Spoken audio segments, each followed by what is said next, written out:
Hello guys, welcome to our channel. నేను మీ anchor Teja. అయితే ఉమ్మడి ఆంధ్రప్రదేశ్ విడిపోయి దాదాపు 10 సంవత్సరాలు అవుతుంది. సమైక్యాంధ్ర గొడవలు చూసాం. అప్పుడు ఎంత ఘోరంగా జరిగాయో, రైళ్లు తగలబెట్టడం కానీ, చనిపోయే స్టేజ్ వరకు కూడా చాలామంది వెళ్ళిపోయారు తెలంగాణ సాధించుకోవడం కోసం. అయితే ఈ 10 ఏళ్ల తర్వాత ఇప్పుడు ప్రజెంట్ ఉన్న ముఖ్యమంత్రులు ఇద్దరు కూడా, ఒకరు రేవంత్ రెడ్డి గారు, అలాగే చంద్రబాబు నాయుడు గారు, ఇద్దరు కూడా విభజన హామీల గురించి చర్చలు అయితే జరిపారు. సో దీని గురించి ప్రముఖ ప్రొడ్యూసర్ చిట్టిబాబు గారు అయితే మనతో పాటు ఉన్నారు. మాట్లాడడానికి ఆయనతో మాట్లాడే ప్రయత్నం చేద్దాం. సార్ నమస్తే అండి. నమస్తే. అయితే ఈ వీళ్ళిద్దరి చర్చలో రేవంత్ రెడ్డి గారు భద్రాచలంలో ఒక 5 గ్రామాలని పంచాయతీలను అడిగారని చెప్పేసి టాక్ బయటకు వచ్చింది. మరి చంద్రబాబు నాయుడు గారు ఇస్తారంటారా, ఇవ్వరంటారా? ఇచ్చే అవకాశం లేదమ్మా. అది ఎప్పుడు 2014 నుంచి ఉన్న విషయం. కొత్తగా ఏం మాట్లాడింది ఏం కాదు, కొత్తగా రేవంత్ రెడ్డి అడిగింది ఏం కాదు. ఇది ఎప్పటి నుంచో అడుగుతూ ఉన్నారు. కేంద్రం నిర్ణయించి ఇచ్చేసింది. ఇప్పుడు కేంద్రం నిర్ణయం తీసుకోవాలి. కేంద్రం నిర్ణయం తీసుకుని ఇస్తే అక్కడ ఇస్తే ఇక్కడ ఇస్తే అక్కడ గొడవలు అవుతాయి. అయిపోయిన విషయం, అయిపోయిన అధ్యాయాన్ని మళ్ళీ ఏదో తోడాలనుకుంటే జరిగే పనులు కావాలి. ఇప్పుడు సెంటిమెంట్స్ దెబ్బతిని ఇప్పుడు ఏర్పడిపోయినాక ఇప్పుడు మళ్ళీ 10 ఏళ్ళ తర్వాత మాకు అది ఇచ్చింది వెనక్కి రావాలి, ఇది ఇచ్చింది వెనక్కి రావాలని ఈయన అడగటం కరెక్ట్ కాదు. ఆయన చేస్తారంటాం, కేంద్రంతో మాట్లాడాలంటాం. అది అంతే, కేంద్రంతో మాట్లాడి కేంద్రంలో అయ్యే పని కాదు అది. ఇప్పుడు అయిపోయింది. Once it is decision is made. Telangana ఏర్పడిపోయింది. ఈ మళ్ళీ తెలంగాణలో ఆంధ్రాలో కలుపుతారా అంటే అవుద్దా? అయ్యే పని, అది జరిగే పని. ఎమోషన్స్ మళ్ళీ రెచ్చగొట్టి మళ్ళీ ఎమోషన్స్ కొట్టుకుంటారు, చంపుకుంటారు అవుతాయి. కనుక అవన్నీ అయ్యే పనులు కావు. వాళ్ళు యాక్చువల్గా నిన్న మీటింగు ఒక ముసుగు అంతే. ఏది కొత్త పాయింట్లు మాట్లాడింది ఏం లేదు. ఉన్నాయి 10 ఏళ్ళుగా ఉన్న సమస్యలే అవి కొత్తగా ఇప్పుడు మాట్లాడాల్సిన 10 ఏళ్ళుగా ఉన్న సమస్యలు. వీళ్ళిద్దరూ కూడా ముఖ్యమంత్రులు అయ్యారు కదా. వీళ్ళిద్దరు గతంలో ఒకే పార్టీలో ఉన్నారు, టీడీపీ పార్టీలో. టీడీపీలో ఉన్నారు. ఇప్పుడు ఈయన కాంగ్రెస్కి వచ్చాడు, ఆయన టీడీపీలో ఉన్నారు. ఊరే ఒకళ్ళొకళ్ళు. అసలు విషయం వేరు. ఈ మీటింగ్ వెనకాల ఉన్న పెద్ద రహస్యం వేరే ఉంది. మీటింగ్ వెనకాల ఏంటి రహస్యం అంటే, ఇప్పుడు రేవంత్ రెడ్డిని ఒక మీడియేటర్గా ఉపయోగిస్తున్నారు చంద్రబాబును కాంగ్రెస్లోకి లాగటానికి. ఎందుకంటే ఈ స్పెషల్ స్టేటస్ అనే పాయింట్ మీద కాంగ్రెస్ ఇస్తానంటుంది. బీజేపీనేమో ఇది ముగిసిపోయిన అధ్యాయం అన్నది, పార్లమెంట్లోనే చెప్పేసింది. ఈ బీజేపీ మళ్ళీ దాన్ని తిరగదోడి ఇచ్చే పరిస్థితి లేదు. కనుక స్పెషల్ స్టేటస్ తీసుకురావాల్సిన బాధ్యత, బరువు చంద్రబాబు మీద ఉంది. ఎందుకంటే ఈ స్పెషల్ స్టేటస్ కోసమే 2018లో ఆయన బీజేపీ నుంచి బయటకు వచ్చాడు కదా. ఇప్పుడు స్పెషల్ స్టేటస్ తన చేతిలో బీజేపీ ఉంది. ఇవాళ స్టేటస్ తీసుకురావాల్సిన బాధ్యత తన మీద ఉంది. అది తీసుకురావాలంటే మనకి వీళ్ళు ఏమనంటున్నారు, కాంగ్రెస్ ఇస్తానంటుంది. సో కాంగ్రెస్ రేవంత్ రెడ్డిని ఉపయోగిస్తుంది. మీ గురువే కదయ్యా, సహచరులే కదా మీరు. గురువు సహచరులు ఏదైతే ఒకే పార్టీ ఉన్నారో, బాగా అనుబంధం ఉన్నవాళ్ళు కదా, వెళ్ళి ఆయన కోసమే కదా నోటుకు ఓటు కేసులో కూడా డబ్బులు తీసుకెళ్ళి ఇచ్చి చేసావు నువ్వు ఆయన కోసం. కనుక ఇప్పుడు కూడా ఆయన కాంగ్రెస్లోకి లాగడానికి మాట్లాడు. అది సపరేట్గా వచ్చి ఇద్దరు వేరేగా కలిసి మాట్లాడారు, అది బయటలో అల్లరైపోద్ది. అందుకని విభజన వీటిపై ఏముంది నిన్న మాట్లాడినట్టు ఏమన్నా కొత్త పాయింట్లు ఏమైనా ఉన్నాయా? అన్నీ గతంలో ఉన్న పాయింట్లే. అవి ఒకటి జరుగుతుంది. ఇప్పుడు ఉద్యోగస్తులు ఇక్కడ నుంచి వెళ్ళిన వాళ్ళు ఉన్నారు, అక్కడ నుంచి వచ్చిన వాళ్ళు ఉన్నారు, ఇక్కడ నుంచి కొంతమంది వెళ్లకుండా ఇక్కడే ఉన్నారు, కానీ వీళ్ళకి జీతాలు పే చేస్తున్నారు. ఇవన్నీ ఉన్నాయి సమస్యలు. అవి వెళ్ళాల్సిన వాళ్ళు వెళ్ళాలి, మరి రావాల్సిన వాళ్ళు రావాలి. అది అలా సాగుతూ ఉంటుంది. అది అంత ఈజీ కాదు, అంత సులభం అవుతుంది కొన్నాళ్ళు. కాకపోతే ఒకటి, గొడవలు లేకుండా చేసుకుందామన్నారు. అది జరుగుతుంది నిజంగానే. ఇద్దరు ఒక గూటి పక్షులే కనుక గొడవలు లేకుండా జరుగుతాయి. అంతవరకు చెప్తే మళ్ళీ అసలు విషయం ఇది. అసలు విషయం చంద్రబాబుని కాంగ్రెస్కి సపోర్ట్ చెయ్యి, కేంద్రంలో బీజేపీ దింపేద్దాం. నువ్వు సపోర్ట్ చేస్తే నితీష్ కుమార్ వస్తున్నాడు, ఇంకో 10 మందిని మేము కూడగడుతున్నాం, కనుక నువ్వు వచ్చేస్తే మీకు స్టేటస్ ఇచ్చేస్తావు, నువ్వు ప్రజల్లో ఒప్పించుకోవచ్చు ప్రజల్ని.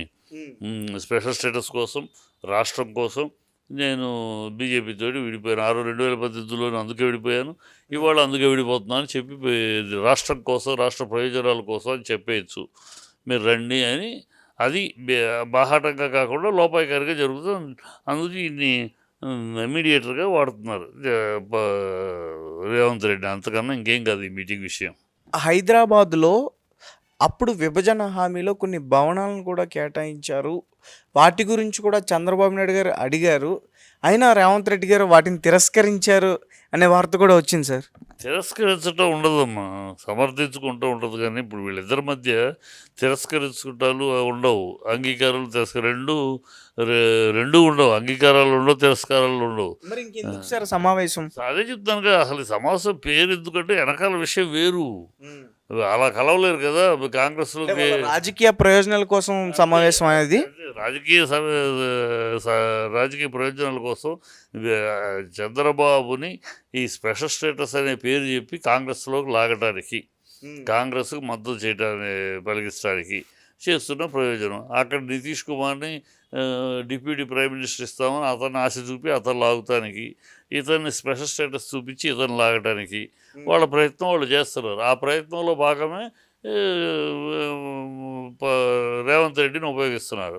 రేవంత్ రెడ్డికి ఆయనతో సన్నిహితంగా మాట్లాడటానికి, మంచి చెడు ఇలా వస్తే ఏంటి, అలా మీరు కాంగ్రెస్లోకి వస్తే ఏంటి, నష్టం ఏంటి, ప్రయోజనం ఏంటి, మీరు నష్టం లేదు, వచ్చారంటే ప్రయోజనం ఉంది, స్పెషల్ స్టేటస్ వస్తుంది, చంద్రబాబు మళ్ళీ తీసుకొచ్చాడు స్పెషల్ స్టేటస్ అనే పేరు మిగిలిపోతుంది, ఇట్లా ఈయన వాడుతున్నారు. రేవంత్ రెడ్డికి హైకమాండ్ నుంచి, కాంగ్రెస్ హైకమాండ్ నుంచి అభయ వస్తుంది, నువ్వు మాట్లాడు, సెట్ చేయి, ఓకే. ఈ రేవంత్ రెడ్డి అలాంటి వాడికి సెట్ చేస్తాడు కదా, అతని కెరీర్ మొత్తం అంతే కదా. అది సెట్ చేయాలి. ఇప్పుడు నోటుకు వేసేంటి, సెట్ చేయటమే కదా చంద్రబాబు కోసం.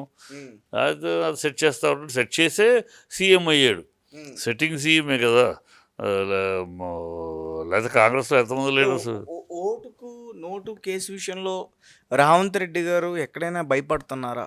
డెఫినెట్గా భయపడుతుంది. అంటే పైన ప్రభుత్వం ఇప్పుడు బీజేపీ ప్రభుత్వం కాబట్టి, ప్రభుత్వం ఏదైనా అక్కడ ఆల్రెడీ ఛార్జ్షీట్ వెళ్ళింది. ఇప్పుడు జూలైకి, గతంలో కోర్టు ఏమైందంటే జూలైకి పోస్ట్పోన్ చేసింది హియరింగ్, సమ్మర్ హాలిడేస్ అని. ఇప్పుడు ఈ జూలై నెలలో, ఈ నెలలో ఆ కేసు వస్తుంది హియరింగ్కి. ఛార్జ్షీట్ వేసారు, అన్నీ వస్తుంది. సో జడ్జిమెంట్ వస్తుంది. దాంట్లో సాక్ష్యాధారాలు బలంగా ఉన్నాయి. అంత బలంగా ఉన్న తర్వాత వీడియోలు ఉన్నాయి, ఆడియోలు ఉన్నాయి, అన్నీ ఉన్నాయి కనుక ఖచ్చితంగా కేసు వస్తుంది. అందుకు అందుకనే ముందుగా తను ముఖ్యమంత్రిగా దిగిపోతాననే మాట కూడా అన్నాడు.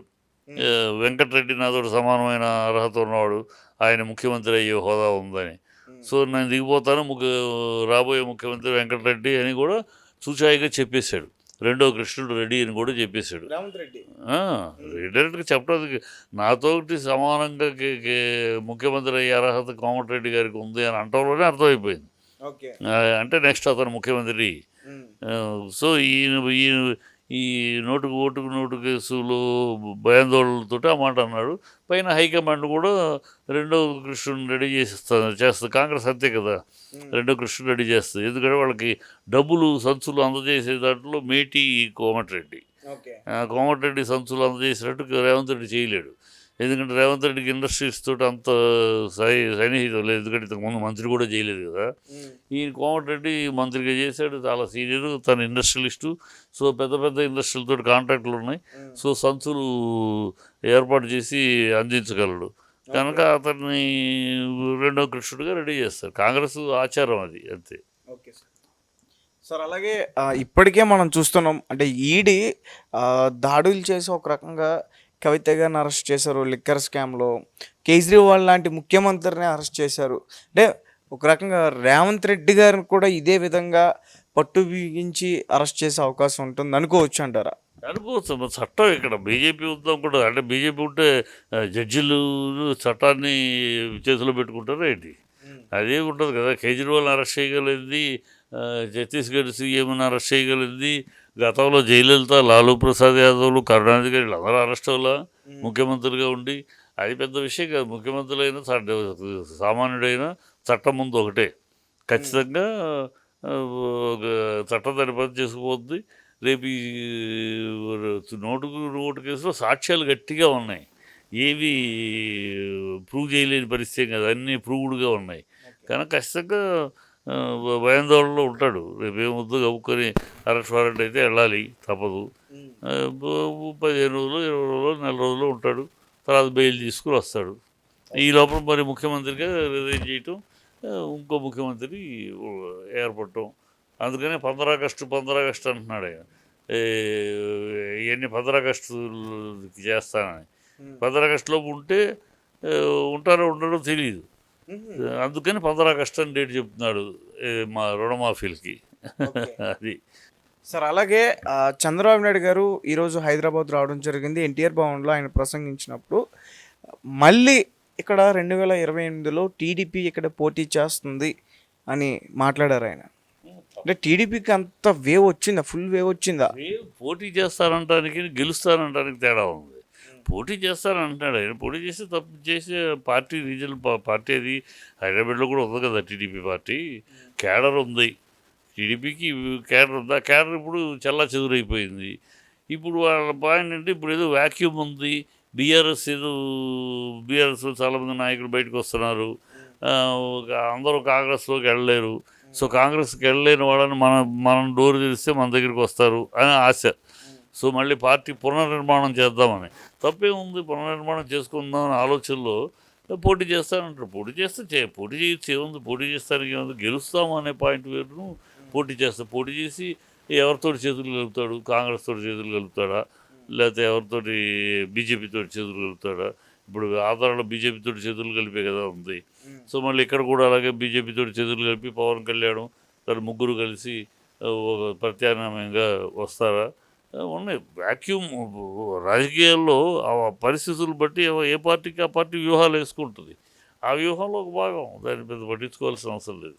అంటే ఒక టాక్ వినిపిస్తుంది బయట కూడా. ఎలా అంటే ఒకవేళ టీడీపీ ఇక్కడ పోటీ చేస్తే రేవంత్ రెడ్డి టీడీపీ నుంచి బరిలో దిగుతాడు అనే విధంగా కూడా మాట్లాడుతున్నారు. అంటే బయట నుంచి ఇలాంటి మాటలు వస్తున్నాయి. అంటే ఇవన్నీ రూమర్స్ అంటారా, నమ్మొచ్చు అంటారా? ఎందుకంటే రేవంత్ రెడ్డి వెళితే మళ్ళీ బీజేపీలోకి వెళ్తాడు కానీ తెలుగుదేశంలోకి రాడు. తెలుగుదేశం నుంచే వెళ్ళాడు కదా సార్. తెలుగుదేశం నుంచి వెళ్ళిపోయినాక కాంగ్రెస్లో సీఎం అయ్యాడు. ఇప్పుడు కాంగ్రెస్ నుంచి తెలుగుదేశం రావడానికి పక్కా విరోధులుగా ఉన్నారు కదా. ఒకవేళ చంద్రబాబు కాంగ్రెస్ తోటి కలవచ్చు. గతంలో కూడా కలిశాడు చంద్రబాబు. అందుకని ఇప్పుడున్న స్ట్రాటజీనే చంద్రబాబును కాంగ్రెస్లోకి లాగడానికి ప్రయత్నం చేస్తున్నారు. కాంగ్రెస్లో లాగడానికి ప్రయత్నం చేస్తే అప్పుడు రేవంత్ రెడ్డి టీడీపీ కలిసి పోటీ చేసే అవకాశం ఉంటుంది. అప్పుడు బీజేపీ పరిస్థితి చూడాలి. అంటే బీజేపీని వదిలితేనే కదా కాంగ్రెస్లో చేరబోయేది. బీజేపీని వదులుతాడా, వదలక తప్పని పరిస్థితి కూడా ఉంది ఆయనకి. ఇప్పుడు స్పెషల్ స్టేటస్ అనే పాయింట్ బీజేపీ ఇవ్వదు. ఇప్పుడు ఎందుకు ఇవ్వదంటే ఆల్రెడీ పార్లమెంట్లో చెప్పేసింది. ఇప్పుడు కనుక బీజేపీ రూల్ మార్చి ఇస్తానంటే 10 ఏళ్ళుగా లేదు, అది ముగిసిపోయిన అధ్యాయం అని మోసం చేశారు, ఇప్పుడు ఇస్తామంటున్నారు. ప్రజల ముందు చులకన అయిపోతారు. కనుక బీజేపీ ఆ పని చేయదు. ప్లస్ వీళ్ళకి ఇస్తే 5 రాష్ట్రాలకు ఇవ్వాలని వాళ్ళందరూ కూడా అడుగుతారు. సో బీజేపీ ఇవ్వదు. సో కాంగ్రెస్ ఇస్తానంటుంది. తను ఇప్పుడు ఈ ఆఖరి 5 మజిలీలో ఈ 5 ఏళ్ళలో స్పెషల్ స్టేటస్ ఇంతకన్నా మంచి అవకాశం ఎప్పుడూ లేదు. ఆంధ్ర రాష్ట్రానికి కేంద్రంతో పోరాడే అవకాశం లేదు. 2014లో చంద్రబాబు సీఎం ఉన్నప్పుడు కూడా మంచి బలిష్టంగా ఉంది బీజేపీ. 2019లో జగన్ అయినప్పుడు కూడా ఇంకా బలంగా తయారైంది.